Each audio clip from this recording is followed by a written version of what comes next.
আসসালামু আলাইকুম প্রিয় ভাই ও বোনেরা, আশা করি আল্লাহর অশেষ রহমতে সবাই খুব ভালো আছেন।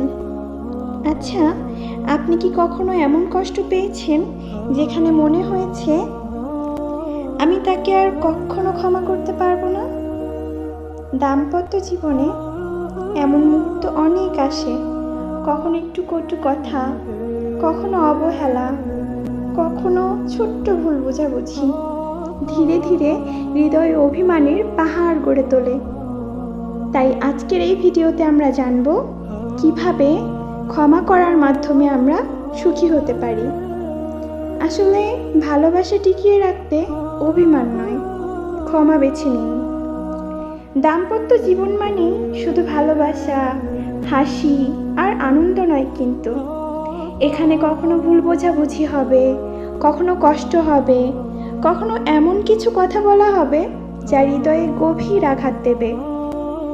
কিন্তু একটি সম্পর্ক টিকে থাকে শুধুমাত্র ভালোবাসার কারণে নয়, বরং ক্ষমা করার ক্ষমতার কারণেও। একবার ভেবে দেখুন, আমরা সবাই মানুষ, ভুল আমাদের সবারই হয়। আপনার সঙ্গীও নিখুঁত নয়, যেমন আপনি নিজেও নন।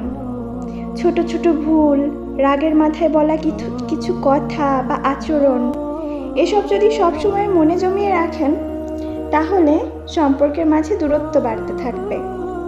ক্ষমা করা মানে ভুলকে সমর্থন করা নয়, কিন্তু ক্ষমা করা মানে নিজের হৃদয়কে ঘৃণা, অভিমান আর কষ্টের ভার থেকে মুক্ত করা।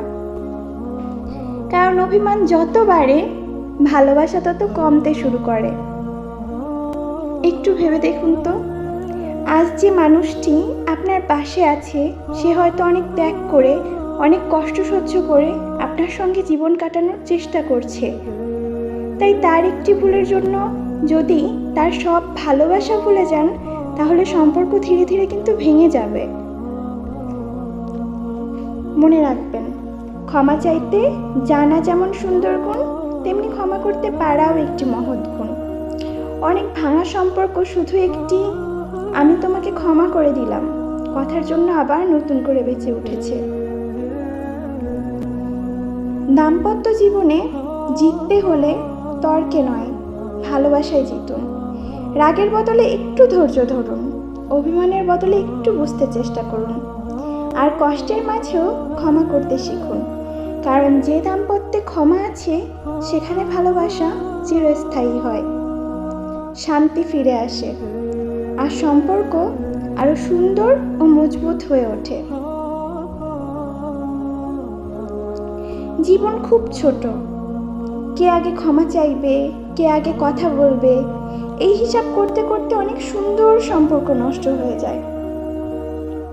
প্রতিটি অভিমান একটু একটু করে ভালোবাসাকে দূরে সরিয়ে দেয়, কিন্তু একটি ক্ষমা, একটি আন্তরিক "আমি তোমাকে বুঝতে পারছি" ভাঙা সম্পর্ককেও নতুন প্রাণ ফিরিয়ে দিতে পারে। তাই আজই সিদ্ধান্ত নিন, রাগের চেয়ে ভালোবাসাকে বড় করবেন, অভিমানের চেয়ে সম্পর্ককে বেশি গুরুত্ব দেবেন, ভুলকে নয়, মানুষটিকে দেখবেন। কারণ দাম্পত্য জীবনে সবচেয়ে সুখী তারা নয় যাদের জীবনে কোনো সমস্যা নেই, বরং তারা সুখী যারা একে অপরের ভুলের মাঝেও হাত ছেড়ে দেয় না, ক্ষমা করতে জানে আর ভালোবাসতে জানে। মনে রাখবেন, সুখী দাম্পত্যের রহস্য হলো কম হিসাব রাখা, বেশি ভালোবাসা, এবং প্রয়োজন হলে মন থেকে ক্ষমা করে দিতে শেখা। ক্ষমা যেখানে আছে, ভালোবাসা সেখানে বেঁচে থাকে, আর ভালোবাসা বেঁচে থাকলে দাম্পত্য জীবনও সুন্দর হয়ে ওঠে। এই কথাটি আপনার হৃদয়ে গেঁথে নিন। সম্পর্কে জিততে চাইলে কখনো কখনো ক্ষমা করাই সবচেয়ে বড় বিজয়। আসসালামু আলাইকুম সবাইকে।